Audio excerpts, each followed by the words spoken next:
Oh, hi, Joey! I can't battle right now. I'm about to teach a class.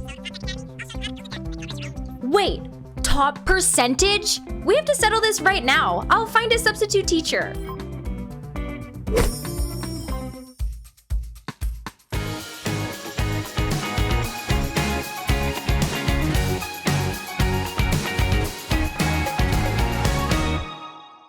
Yo, champs in the making! If you take a look at a typical Pokemon trading card game deck, you'll find that around half of the cards are trainer cards. These cards can lend a helping hand to Pokemon in battle in a variety of different ways, and are often crucial to a deck's strategy. Supporter cards are considered to be the most powerful of the trainer cards in the Pokemon trading card game. We've mentioned before that these awesome cards can only be played once per turn, and for a good reason. They can drastically change a game. In this episode of Top Deck Academy, we'll explore some of the common uses for supporter cards. We'll also take a look at how they can help Smeargle take knockouts in a colorful deck that also features Eldegoss and Cinccino. Most supporter cards are named after characters from the Pokemon world, so keep your eyes peeled for some familiar faces. Ready for action? Let's go!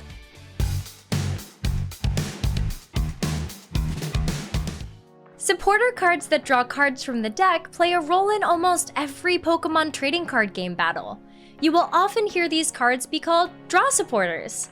The more cards you have in hand, the more resources you have to work with, so you can understand why draw supporters are very popular.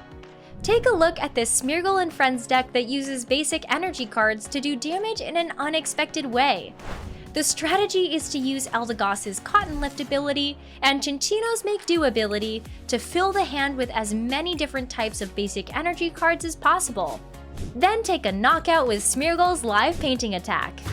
If we want to quickly get all of these Pokemon into play, and all of the basic energy into the hand, then we are going to need to draw loads of cards.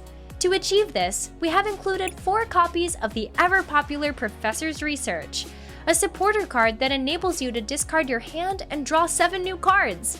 That's over 10% of the deck! My studies have shown that you may have to discard key resources with this effect, so it's a good idea to also include recovery cards like Ordinary Rod, Training Court, or Clara. If there are only 4 draw supporters in your deck, you might not have access to them when you really need them. For this reason, the deck also includes Bruno. Smeargle, Eldegoss, and Cinccino are easily knocked out, which means it's likely that we'll be able to use Bruno to its full effect, shuffling your hand into the deck and drawing 7 cards. If you don't have Bruno, try Marnie, Caitlyn, or Copycat instead. There's no right or wrong answer when deck building. Use your artistic license. Hey trainers! I'm stuck on this pop quiz question. I need your support. Which of these cards would be considered a draw supporter? Is it Bead, Gym Trainer, or Team Yell Grunt? If you said Gym Trainer, you were right! Looks like you're ready to take on the Gym Challenge.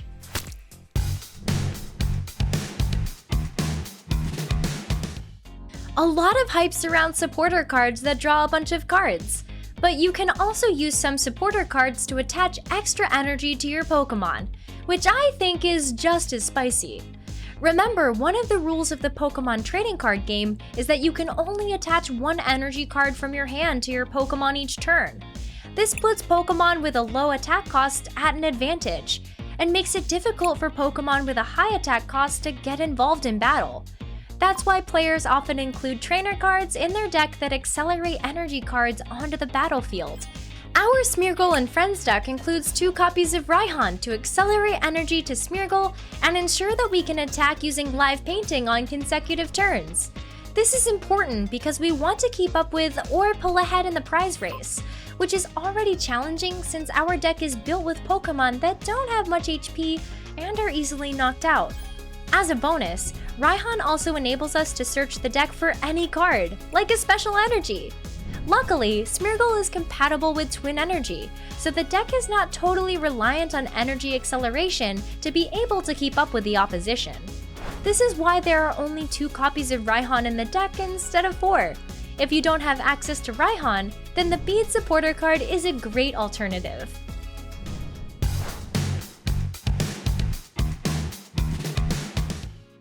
So far, we've focused on supporter cards that draw cards from the deck or energize their Pokemon.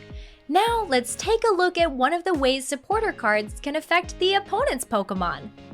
Supporter cards that allow you to switch one of the opponent's benched Pokemon with their active Pokemon, such as Boss's Orders, have become a staple of most decks because they complement a variety of strategies. You may hear players refer to this action as gusting or catching a Pokemon. These terms are inspired by the trainer cards Gust of Wind and Pokemon Catcher, which have the same effect as Boss's Orders, but are from earlier Pokemon trading card game expansions. Smeargle's damage output is limited by the number of different basic energy that exist. This means that a one-hit knockout on Pokemon with a huge number of hit points, like a Pokemon VMAX, is out of reach. Most players will try to deny a two-hit knockout on their Pokemon by retreating to the bench. By using Boss's Orders, you can gust a damaged Pokemon into the active spot to put the finishing touches on a knockout. If you don't want to listen to the boss, you could include Pokemon Catcher or Toy Catcher instead. Thanks for tuning in to this episode of Top Deck Academy. I've had so much fun exploring how supporter cards can be used to champion a deck strategy. We've touched on some of the most common ways to use supporter cards, but remember, they can have loads of other effects, including searching the deck for specific resources, increasing the damage output of your Pokemon, and even swapping your prize cards around. What did you think of the Smeargle and Friends deck? Was it a masterpiece? Would you include different supporter cards? Let me know in the comments below, and also let me know what you'd like to see on future episodes of Top Deck Academy. Thanks for watching! Shout out to TCG caster Ellis Longhurst for writing this episode of Top Deck Academy.